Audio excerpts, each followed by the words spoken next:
나도 따라가오.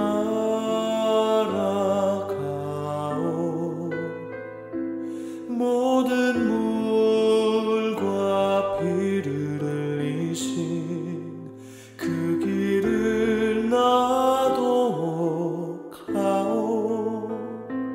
험한 산도 나는 괜찮소. 바다 끝이라도 나는 괜찮소. 죽어가는 저들을 위해 나를 버리길 바라오.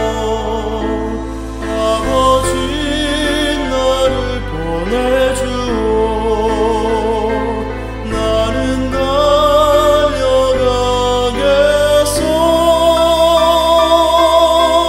목숨도 아끼지 않겠소. 나를 보내주오.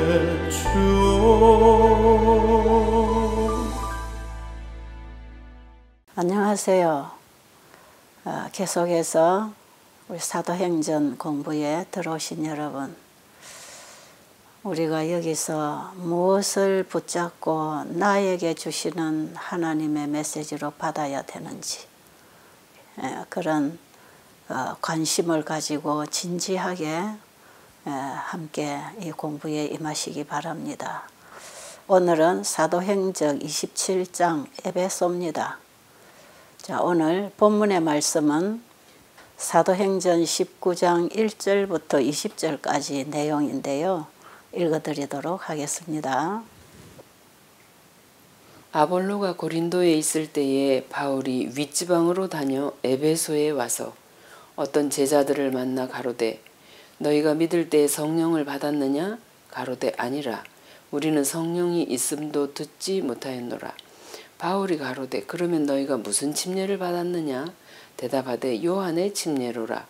바울이 가로되 요한이 회개의 침례를 베풀며 백성에게 말하되 내 뒤에 오시는 이를 믿으라 하였으니 이는 곧 예수라 하거늘 저희가 듣고 주 예수의 이름으로 침례를 받으니 바울이 그들에게 안수함에 성령이 그들에게 임하심으로 방언도 하고 예언도 하니 모두 12사람쯤 되니라.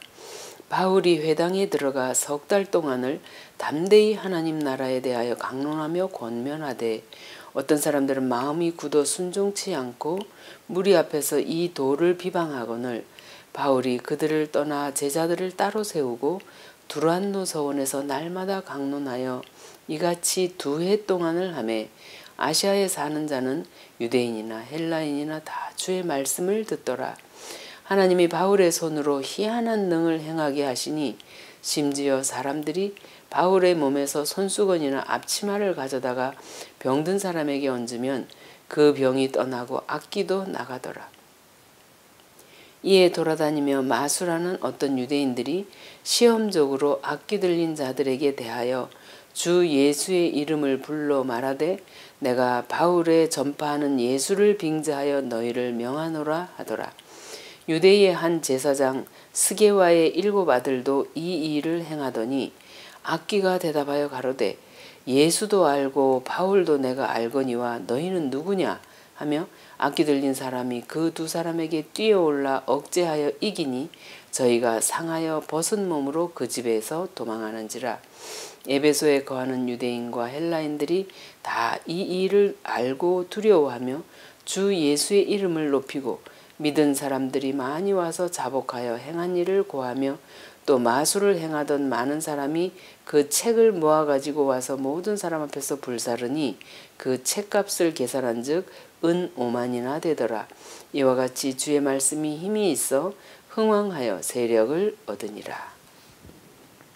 지난 장에서 아볼로가 고린도에 갔을 때에 아볼로가 바울보다 더 높다고 하는 이런 복음 전도자들에 대한 우열을 가리는 일들이 일어났기 때문에 이제 그 이후에 아볼로가 그곳을 떠나서 영영이 그곳에는 방문을 안 했다고 우리가 지난 장에서 공부했잖아요.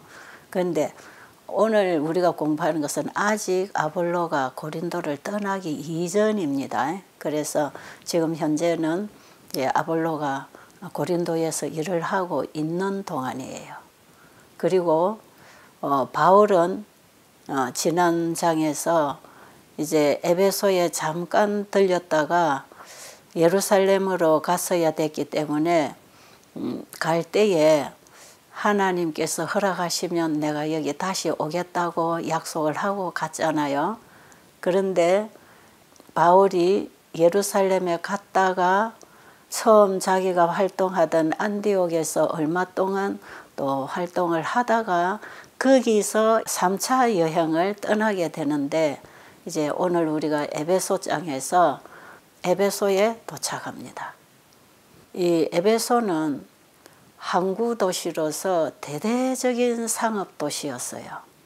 그래서 에베소 항구에는 여러 지역에서 온 배들이 항상 꽉 차 있었고 그 배를 타고 온 사람들로 인해서 에베소 시내는 사람들로 붐비었어요. 그랬기 때문에 고린도처럼 에베소도 이제 각 나라에서 들어오는 사람들이 많았기 때문에 선교하기에 아주 유리한 지역이었어요. 일반적으로 모든 나라에 흩어져 살고 있던 유대인들은 다 예수님의 초림을 기다리고 있었어요. 그런데 각 나라에서 흩어져 살던 유대인들이 이제 연중 행사로서 절기가 있으면 예루살렘으로 다 모였잖아요. 그때에 예루살렘으로 왔을 때에 침례 요한의 전도하는 소리를 듣고 메시아의 오심이 임박했다는 사실을 알고 있었어요. 이런 방법으로 하나님께서는 각 처에 흩어져 있는 유대인들에게 메시아의 초림이 임박했다는 소식들을 다 전파가 되도록 그렇게 일을 하셨어요. 그런데 바울이 에베소에 도착했을 때에 바로 이 침례 요한의 기별을 듣고 회개하고 요한의 침례를 받은 사람들이 그 에베소 교회에 많이 있었어요. 거기서 바울이 12 형제를 만났다 그러지요. 이 12 형제는 아볼로처럼 침례 요한의 회개의 기별을 듣고 회개의 침례를 받은 사람들이었어요. 그런데 이 형제들은 아직까지 성령을 통해서 주님께서 우리에게 주신 사명이 무엇인지 이런 건 잘 알지를 못했어요. 그랬기 때문에 바울이 너희들이 침례를 받을 때에 성령을 받았느냐 하니까 아니라 우리는 성령이 있는 줄도 모른다 그랬어요. 그때에 바울이 그러면 너희는 무슨 침례를 받았느냐 했을 때 그들은 요한의 침례라 그랬어요. 그때에 바울은 거기서 예수님을 소개를 합니다. 침례 요한이 예수님의 초림을 전하는 이 기별을 전했을 때에 나는 물로 침례를 주거니와 내 뒤따라오는 분은 성령으로 침례를 주는 분이라고 그런 얘기를 했잖아요. 이들은 그 소식을 다 듣고 있었거든요. 그때에 바울이 이들에게 예수님이 이 땅에 오신 그때로부터 이 땅에서 일하신 전체적인 예수님의 생애에 대해서 얘기를 다 하고 유대 관원들에 의해서 붙들려서 십자가에서 치욕적인 죽음을 당하셨다. 이것은 다 예언을 성취하는 일이었다. 그래서 그 예언들을 다 짚어서 예수님이 어떠한 죽음을 죽어야 됐었는지를 다 가르쳐 줬겠지요. 그리고 그 예수님이 이 땅에 오셔서 제자들에게 여러 차례 말씀하신 대로 내가 죽어서 3일 만에 다시 부활할 것이라고 하신 그 말씀대로 예수님은 부활하셨다. 그리고 하늘로 성천하실 때에 내가 이 땅에 다시 재림할 것 가르쳐 주시고 예수님이 재림하실 때까지 너희는 온 세상에 나가서 복음을 전파하고 사람들에게 진리를 가르치고 믿는 자들에게 침례를 베풀으라고 하는 부탁을 하시면서 내가 가면 너희들에게 성령을 보내주겠다고 약속하셨다. 그리고 예수님의 약속을 믿고 기다렸던 제자들에게 성령이 진짜 임하셨다. 그래서 이 오순절 성령의 역사가 어떻게 일어났는지를 쭉 다 얘기를 했어요. 그때에 듣고 있던 사람들은 예수님을 진짜 믿음으로 개인의 구주로 받아들이는 회개들이 일어났어요. 그래서 그들은 이제는 예수의 이름으로 침례를 받았어요. 그리고 그 침례 받은 자들에게 약속하신 성령을 구하는 안수를 했을 때에 그들이 다 성령의 충만을 받고 필요에 따라서는 방언도 하고 필요한 이적들을 행하면서 그들이 그 사회의 복음 전도자들로 나갔던 것이에요. 다 말씀을 읽어드릴 테니까 깊이 묵상하면서 이해하게 되기를 바랍니다. 이 사람들이 교역자로서 추수장에 나아갈 수 있는 경험을 얻은 것은 겸손하고 가르침을 받을 만한 정신을 품은 까닭이었다. 그들의 모고는 그리스도인들에게 크게 가치 있는 교훈을 준다. 거룩한 생활에서 거의 진보하지 않는 사람들이 많은데 그 까닭은 그들이 너무나 자신만만하여 배우는 이의 위치를 취하지 않기 때문이다. 그들은 하나님의 말씀에 대한 피상적인 지식으로 만족한다. 그들은 그들의 믿음이나 행실을 변화시키기를 원치 아니하므로 보다 큰 빛을 얻으려고 노력하지 않는다. 만일 그리스도를 따르는 이들이 열렬히 지혜를 강구할 것 같으면 그들은 아직 그들에게 완전히 알려지지 않은 진리의 풍요한 밭으로 인도함을 받을 것이다. 자신을 완전히 하나님께 맡기는 사람은 하나님의 손길로 인도함을 받을 것이다. 그는 미천하고 명백히 타고난 재능이 없을 수도 있으나 사랑과 신뢰의 마음으로 공표된 하나님의 모든 뜻을 순종하면 그의 능력은 순결하고 고상하게 되고 활력을 띠게 될 것이며 그의 능력은 증가될 것이다. 사도행적 283, 4. 복음의 사명을 받고 복음 전도 사업에 헌신하는 사람들은 특별한 재능이나 지식이나 능력을 소유했기 때문에 하나님께서 그렇게 쓰시는 게 아니에요. 자신을 하나님께 온전히 드리는 사람들은 하나님의 손길로 인도를 받게 돼 있다는 것이에요. 그리고 하나님의 말씀에 온전히 순종하게 될 때 하나님의 말씀을 받아들이고 그 말씀에 순종하고 그 말씀으로 일하는 사람들의 능력은 이 일을 하는 가운데서 끊임없이 증가되는 것이에요. 그래서 우리가 처음부터 전체를 가져서 일을 하고 전체를 알아서 가르치는 게 아니지요. 하나님이 우리에게 주신 작은 것 활용할 때 그 활용하는 거기서부터 힘을 얻고 힘이 점점 증가되는 것이고 하나님에 관한 지식을 우리가 조금 알고 있지만 그 말씀을 다른 사람에게 전하기 위하여 입을 열고 말을 할 때에 하나님께서는 듣는 자들에게 필요한 진리들을 가르칠 수 있는 지식의 부요함과 능력을 함께 주시는 것이에요. 여러분 일을 해보면요. 절대적으로 우리가 다 알고 다 가져서 하는 게 아니에요. 그냥 나는 아무것도 없습니다. 아무것도 모릅니다. 그러나 나를 주님께 드리겠습니다.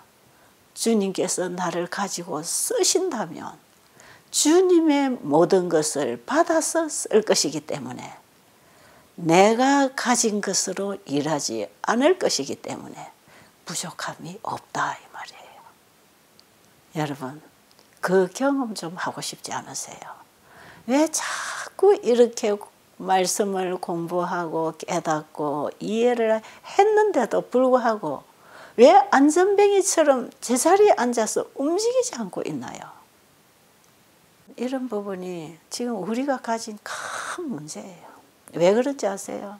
지금 여기 말씀하셨듯이 지금 침례 요한으로부터 기별을 듣고 회개하고 요한의 침례를 받은 사람들은 더 깊이 예수님에 관해서 알기를 원했어요.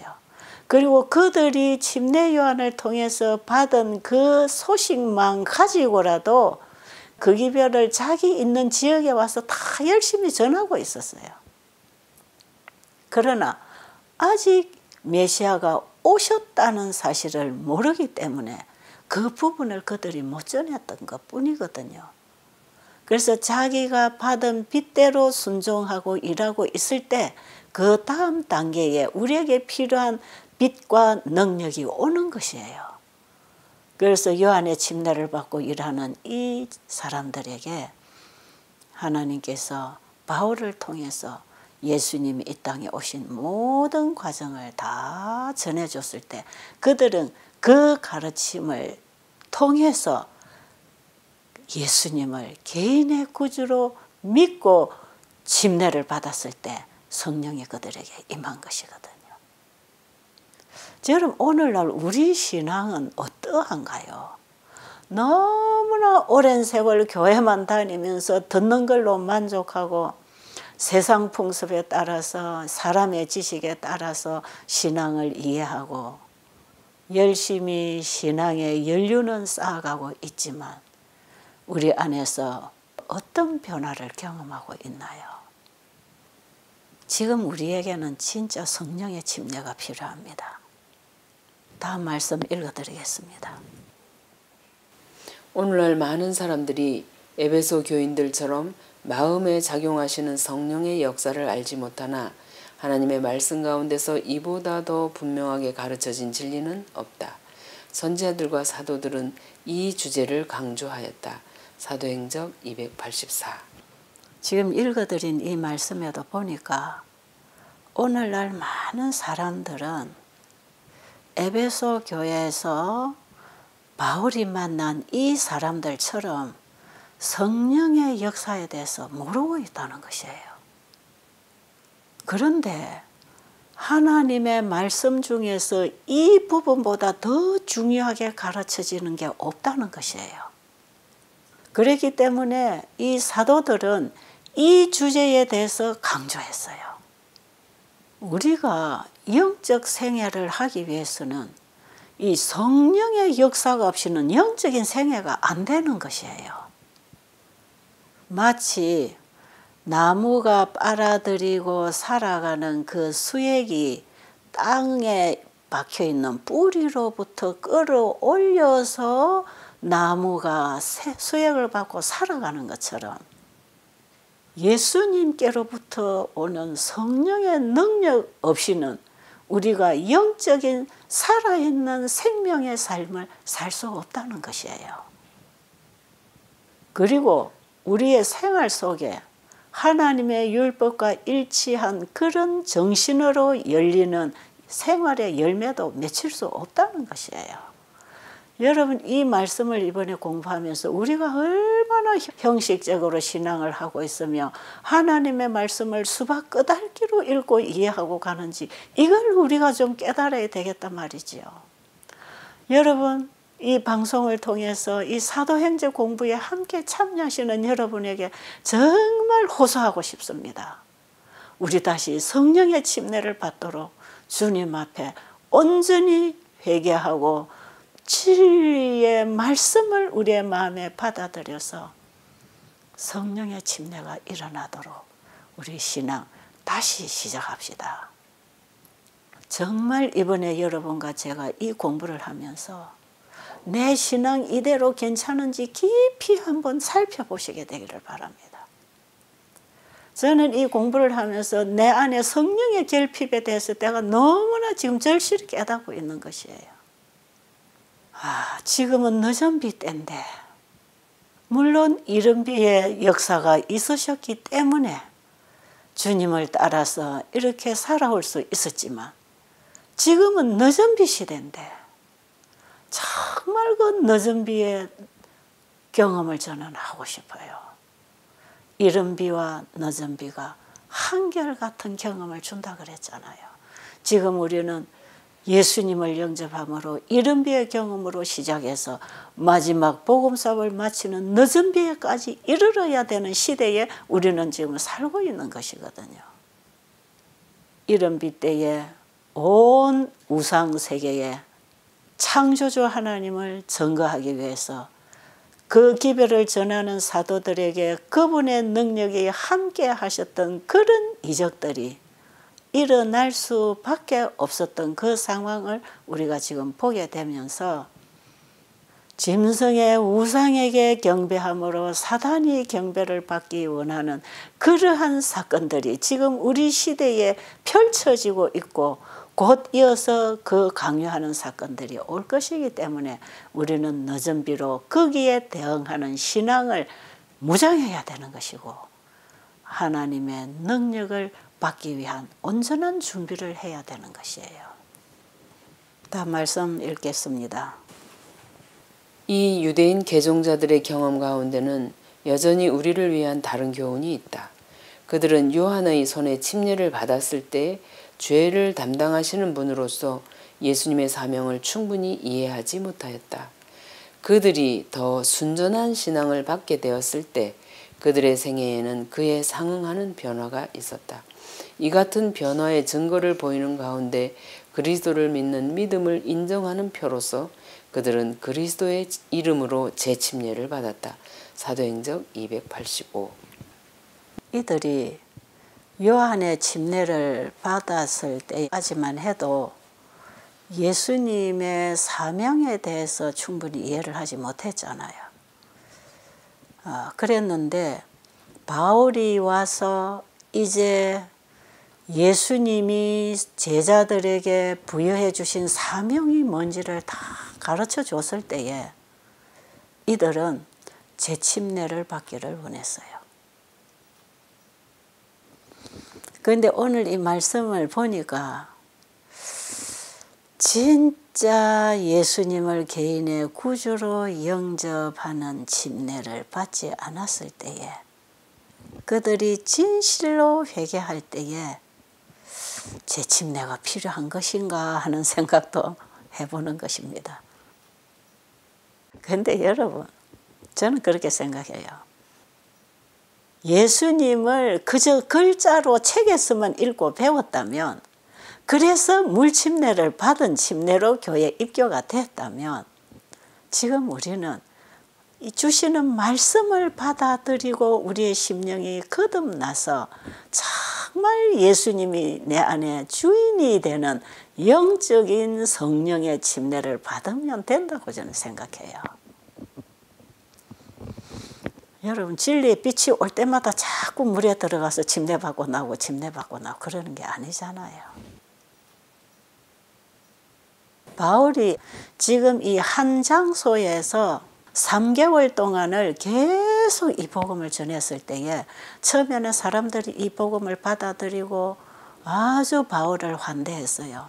그런데 점점 시간이 가면서 이 복음을 받지 아니하는 사람들 속에 사단이 역사해서 이제 바울을 핍박하기 시작하는 겁니다. 그러면서 아주 난폭한 반대를 했다고 기록되어 있네요. 그래서 바울은 이제 해당에서는 더 이상 전도하기를 그쳤고 이 전도를 받아서 그리스도를 받아들인 이 신자들이 반대하는 유대인들의 영향을 받아서 그들의 신앙에 어려움이 올 것 같은 염려를 했기 때문에 이 신자들을 데리고 다른 장소로 옮겼어요. 바울이 복음을 받아들인 신자들을 데리고 간 이 두란노 서원은 오늘날에도 사람들에게 상당히 유명한 장소가 되어 있잖아요. 복음을 받아들인 사람들이 더 깊이 복음을 이해하기 위해서 성경 연구를 하기 위해서 모였던 장소입니다.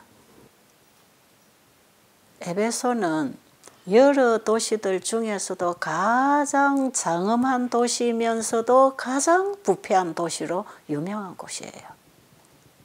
미신과 향락이 아주 범람하고 있는 도시예요, 여기가. 여신 아데미 숭배로 유명한 곳이지요.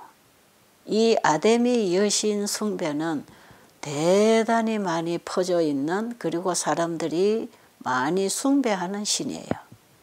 그래서 이 아데미 신전은 그 도시의 자랑일 뿐 아니라 그 나라의 자랑이 되는 곳이었어요. 이런 지역에서 하나님께서는 복음을 전하는 이 사도에게 모든 권능을 다 부여해 주셨어요. 그래서 바울이 이곳에서 일을 할 때 많은 기적을 행했어요. 그렇기 때문에 이 사람들은 바울의 몸에서 앞치마나 손수건을 가져다가 환자에게 얹으면 환자가 나았어요. 그리고 귀신도 떠나갔어요. 여러분, 이거는 하나님의 섭리에 의한 초능력을 행하신 일인데, 바울이 이 지역에서 이 복음을 전해야 됐기 때문에 사람들의 마음을 열어서 바울의 입을 통해서 증거하는 이 복음을 듣도록 하기 위해서 하나님이 친히 이렇게 개입을 안 하시면 안 되었던 것 같았어요. 왜냐하면 너무 깡 우상들로 가득 차 있고 그들의 정신은 우상 숭배에 다 젖어 있었기 때문에 각별하신 하나님의 능력이 오지 않으면 이곳에서 복음 전파가 안 되는 거지요. 그런데 바울이 이런 능력을 행하면서 나사렛 예수의 이름으로 이런 일을 한다고 하면서 예수님을 전했잖아요. 그럴 때에 아데미 여신을 숭배하는 마술사들이 행하는 마술보다 훨씬 능력이 있다는 것을 알았어요. 그래서 하나님께서는 사단이 부리는 마술보다 더 능하신 일을 하셔야 됐기 때문에 이렇게 일을 하신 것 같습니다. 사실 유대인들에게는 이런 마법을 행하는 것이 위법이라는 것이 모세의 율법에 기록이 돼 있었어요. 그런데 유대인들 중에서도 이 우상 숭배에 빠진 사람들이 많이 있었기 때문에 이 마술을 행하는 사람들이 있었다는 것입니다. 그런데 이 유대의 한 제사장의 아들들이 있었는데 이 아들들도 이 마술을 행하고 있었다는 것입니다. 그래서 이들도 귀신 들린 사람을 찾아가서 바울이 전파하는 예수의 이름으로 너희에게 명하노니 귀신아 나가라 그랬어요. 그랬더니 귀신이 뭐라 그랬지요? 내가 예수도 알고 바울도 아는데 너희는 누구냐 하면서 귀신들은 나가라고 하는 그 사람에게 오히려 뛰어 들어와 가지고 그 사람들의 옷을 다 찢고 두들겨 패서 쫓아보냈어요. 여러분, 무조건 예수 이름으로 귀신아 나가라 해가지고 귀신이 나가는 게 아닙니다. 오늘날에도 그렇다 이 말이에요. 예수님에 대한 믿음과 그분의 사명에 대한 신성한 믿음을 갖지 않으면서 예수 이름을 팔아서 귀신을 쫓아내려고 하거나 병자를 고치려고 하는 것은 오히려 위험을 당할 일이라는 것을 가르쳐주고 있습니다. 그래서 이런 일이 생김으로써 오히려 하나님을 두려워하면서 그분에게 영광을 돌리는 일들이 일어났던 것이에요. 여러분, 이 사건을 바라보고 있는 주변 사람들이 얼마나 생생하게 악령에 사로잡혀 있는 그 마술과 하나님의 성령에 사로잡힌 사람들이 행하는 하나님의 이적의 차이를 알았겠어요. 그러니까 오히려 이런 사건으로 인해서 하나님은 영광을 받으시게 되었지요. 이런 일들이 일어나면서 이제는 그 마술을 행하던 사람들이 다 자기 책을 가지고 나와서 불살라버리고 예수님을 믿는 신자 중에 속했던 것이에요. 이런 식으로 그리스도의 능력이 직접 출현하는 이런 일로 인해서 그 큰 미신의 성체 안에서 그리스도교는 큰 승리를 거두게 된 것이에요. 그런데 이 소식이 에베소로부터 주변 여러 국가들에 퍼지게 되면서 사도들이 복음을 전하는 길을 준비하게 됐던 것이에요. 이 당시에 하나님께서 이렇게 왜 개입을 하시지 않으면 안 되었는가를 우리는 이제 좀 이해를 해야 되는데요. 보세요. 사탄은 하늘에서부터 반역을 일으키고 이 땅에 아담과 그 후손들의 역사를 따라서 계속해서 이어오면서 인간들에게는 하나의 우상 종교를 통해서 사탄이 경배를 받으려고 했던 그 역사가 쭉 이제 흘러내려온 걸 우리가 지금 알게 되는 것은 구약 성경을 공부를 해보면 전체가 다 우상을 섬기고 있었잖아요. 그러니까 하나님께서 이스라엘 민족들을 출애굽시켜서 10계명을 주실 때에 그들에게 첫째부터 넷째까지의 계명이 다 뭡니까? 우상을 만들지도 말고 절하지도 말고 섬기지도 말고 하늘이나 땅이나 땅 아래 어디서도 다른 신을 찾지 말고 오직 너희는 나를 믿어라. 내가 너희를 창조한 신이다. 이것을 10계명을 통해서 첫 번째 계명에 우상을 찾지 말라고 얘기했고 창조주인 내게로 돌아오라고 하는 계명을 주셨잖아요. 그런데 이스라엘 민족들이 살고 있던 애굽이나 출애굽해서 광야로 나왔을 때 주변 국가들이나 가나안에 들어갔을 때에 그 민족들이 다 한결같이 우상 숭배에 빠져 있었고요. 그리고 이스라엘 민족들에게서 가장 하나님이 불쾌하게 여기신 것이 그들 안에 우상을 가지고 오는 일이었고요.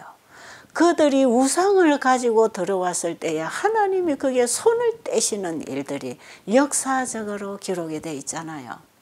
그리고 예수님 이 땅에 오셨을 때에 사도들이 이 복음을 가지고 여러 나라로 갔을 때 그 나라들이 다 우상 숭배에 빠져 있었지요.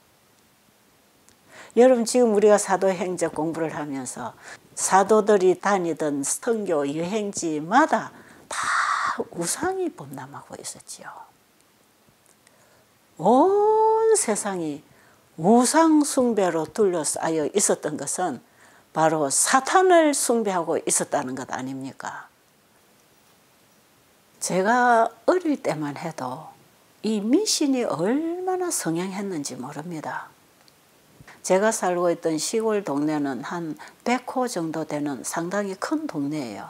그런데 그 동네에 예수 믿는 사람이 한 사람도 없었습니다. 그런데 우리 동네에 어떤 고아원이 하나 서게 됐는데 그 고아원을 운영하는 원장이 기독교인이었어요. 그래서 동네에 있는 사람들을 전도하기 시작했고 아이들을 불러다가 이 어린이반을 가르치고 할 때 제가 거기에 7살 때에 그 교회에 발을 딛게 되면서 오늘날 제가 진짜 예수님을 따라오는 이 발걸음이 되었던 것이거든요. 그런데 그 당시만 해도 동네 시골에 가보면 예수 믿는 사람 거의 없었어요. 그러니까 우리나라에 기독교가 들어온 지가 언제입니까? 불과 한 140여 년밖에 안 되잖아요. 그러다가 보니까 이 기독교가 퍼져나가기 이전 시대에 우리 한국은 전부 불교 미신 종교를 가지고 있었어요. 그러니까 미국으로부터 선교사들이 와서 우리 한국 땅에도 이 기독교 복음을 전파했던 것 아닙니까? 이런 식으로 사도들이 초대교 기독교를 세우는 복음 전파가 퍼져나간 것이지요. 그런데 이 사탄은요, 사탄을 섬기고 따르는 것만큼 거기에 기적을 일으켜 가지고 이상한 마술을 행합니다. 제가 어릴 때에 우리 엄마는 떡시루를 쪄가지고 그걸 저 마당가에 대문 앞에 저기 갖다 놓고는 십자가를 탁 꺾고는 거기다 칼을 탁 꽂아 놓고 그래 놓고는 막 잡신이 들어오지 말라고 막 여기저기 다니면서 손을 비비고 다녀요. 뭐 장담가 놓은 장독대 위에서도 빌고, 밥하고 있는 부엌에 부뚜막에 와서도 빌고, 안방에 와서도 빌고, 돌아다니면서 뭐라고 하면서 막 빌고 다녀요. 그게 다 부정을 쫓아내는 그런 그 당시 우리 엄마의 신앙이었어요. 그리고 그 당시는 벽에다가 못을 쳐가지고 옷을 걸고 물건을 걸었잖아요. 그랬는데 아무 날에나 못을 치면 안 돼요. 그리고 담벼락이 무너져도 그것을 수보하고 다시 쌓으려면 아무 날에나 손을 대면 안 돼요. 대문이 어쩌다가 쓰러져서 이걸 고쳐야 되는데 그 함부로 손 대면 안 돼요. 다 동서남북 짚어가지고 손 없는 날, 그쪽 방향에 손이 없다. 그 손이라는 게 뭔지 모르겠지만 오늘은 이쪽에 손이 있다. 오늘은 저쪽에 손이 있다. 이걸 짚어가지고 손 없는 날을 선택해가지고 손을 대야 되는 거야. 그런데 우리 어머니가 생각하는 그 손이 있는 그쪽에 손을 대서 보수를 하든지 벽에다가 못을 박았든지 하면 분명히 동투가 일어나요. 우리 엄마 눈이 빨개집니다. 그리고 어떤 문제가 생겨요. 가다가 엎어진다든지 다친다든지 이런 일이 일어나기 때문에 아주 그 미신, 무슨 신인지도 모르는 그 미신 앞에서 벌벌벌벌 떨고 살아요. 그리고 제가 한 번은 어린 시절에 우리 언니 집에를 갔는데 우리 언니가 이제 시집을 가서 아기를 낳았잖아요. 근데 그 당시 이제 연탄불을 피우고 밥을 해 먹어요. 방에도 연탄불로 데우고 이러는데 그 연탄불이에 누가 거기다가 옥수수를 끊어가지고 연탄불에다 구웠어요. 그랬는데요. 아기 몸에 팔뚝, 다리, 몸이 전부 옥수수처럼 노란 게 볼떡볼떡 튀어나가지고 온 몸이 옥수수처럼 생겨버려요. 그래가지고 또 그걸 얼마나 빌고 하면서 나중에 그게 사라졌거든요. 그런데 그 연탄불 위에다가 깨를 볶았어요. 그런데 나중에 애 몸에 깨 같은 게 벌떡벌떡 뛰어나요. 그리고 그 연탄불 위에서 애기 기저귀 빨래를 삶아서 빨래 얹어놓은 솥에서 거품이 부르륵 이렇게 넘쳐나니까요. 애가 자꾸 젖을 먹고 젖을 자꾸 토해요. 이제 이런 사건이 하나하나 생기는 것마다 이거 하면 안 돼, 저거 하면 안 돼, 저거 하면 안 돼. 애가 태어난 집에 며칠까지는 부정타니까 이런 거 하면 안 돼, 안 돼, 이런 거. 그런 사소한 문제까지 진짜 그 미신 숭배 사상을 집어넣고 있었거든요. 그런데 제가 신앙을 하고 저는 벽에다가 아무 쪽에다가 못을 박아도 문제가 안 생겨. 그러니까 우리 엄마는 절 보고 봐서 못을 박으라 그래. 예, 너는 하니까 아무 일 안 생기네. 그 나는 하면 문제가 생긴다 그래요. 그리고 제가 애를 낳고 그때도 제가 어릴 때 애 낳고 키울 때 다 연탄 부엌이었잖아요. 거기다가 뭐 옥수수를 굽든지 깨를 볶든지 빨래를 삶든 아무 일도 안 일어나거든요. 그러니까 이 사탄은 사탄 자신이 숭배를 받기 위해서 사람들의 정신을 지배하면서 옴삭달싹 못하고 사탄만 숭배하게 만드는데 오늘날 하나님을 모르는 사람들이 자기 미래가 불안해서 점쟁이 찾아가서 자꾸 점치잖아요. 그러면 점쟁이가 시킨 대로 안 하면 그 문제가 자꾸 일어난다고 믿고 있기 때문에 사탄이 그렇게 하는 것이에요. 그런데 예수님은 사탄을 이기신 분이지요. 그 예수님을 믿고 주님 말씀을 따라 순종하고 살아가면요. 이런 일 아무것도 안 일어납니다. 하나도 문제가 안 되는 것. 그래서 제가 이 환자들과 함께 이 의료선교 복음 사업을 할 때에 숱한 미신을 섬기고 불교 신앙을 하는 이런 사람들이 왔을 때 그들이 처음에 예수님 받아들이면 자기 집안에 화가 닥칠까 두려워하잖아요. 그때 제가 이 복음을 계속 가르쳐 주지요. 우리 예수님은 모든 잡신 위에 진짜 신이니까 그분을 믿으면 모든 잡신은 떨어져 나간다. 이거 전부 사탄이 속이면서 사탄이 경배받으려고 만들어 놓은 종교니까 그거 따르지 말고 창조주 주를 믿고 그분의 말씀에 순종하라고. 그러니까 병도 낫지 않냐고. 이런 식으로 해서 복음을 전하면서 많은 사람들이 진짜 자기 신앙, 자기들의 미신 종교를 버리고 예수님께로 돌아오는 일들이 참 많았거든요. 실제로 지금도 우리는 이 복음을 전해야 될 필요가 있는 사람들이 우리 주변에 많이 있습니다. 저는 이번에 사도행전 공부를 하면서 그 사도들이 다니던 그 시대에 온 세상이 우상숭배에 빠져 있었다는 걸 보면서 내가 태어난 우리나라에도 불과 한 100년, 200년 전까지만 해도 이 기독교가 들어오기 전에 이렇게 다 우상숭배에 빠져 있는 나라였다는 것. 그런데 오늘날 현대판 강신술은 그러면 어떻게 일어나고 있나요? 이런 미신을 섬기는 사람들이 아닌 기독교 안에, 현대인들 안에 사탄은 또 그들에게 적절한 방법을 써서 사단이 추종을 받는 이런 현대판 강신술들을 숱하게 지금 만들어 행하고 있는 것이에요.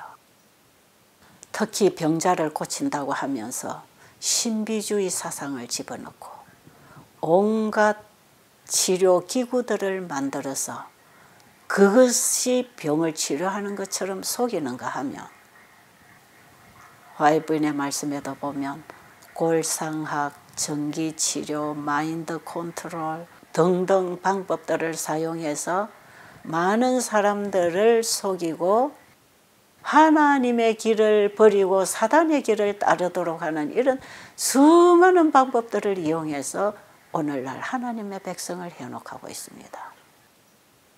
또 교회 강단에 세운 설교자를 통해서 가정에 돌아오면 TV를 통해서 영화를 통해서 여러 가지 인터넷 매체를 통해서 우리의 사상에 하나님을 지워버리고 사탄의 속성을 집어넣는 이런 일들로 온 세상을 지금 장악하고 있는 이런 시대에 우리는 지금 오직 예수를 믿음으로 말미암아 구원받는 이 하나의 복음 세제천사의 기별을 외쳐야 되는 시대에 우리가 살고 있다 이 말이에요. 지금 오늘날 우리가 온 세상을 향해서 창조주가 우리의 구주로 오신 예수님이고 그분을 우리가 믿음으로 받아들이고 그분의 말씀에 순종하는 것이 이 땅에서도 복이 되고 하늘에 들어가서도 영원히 누릴 영생의 복이라는 것을 전해야 된다 이 말이죠.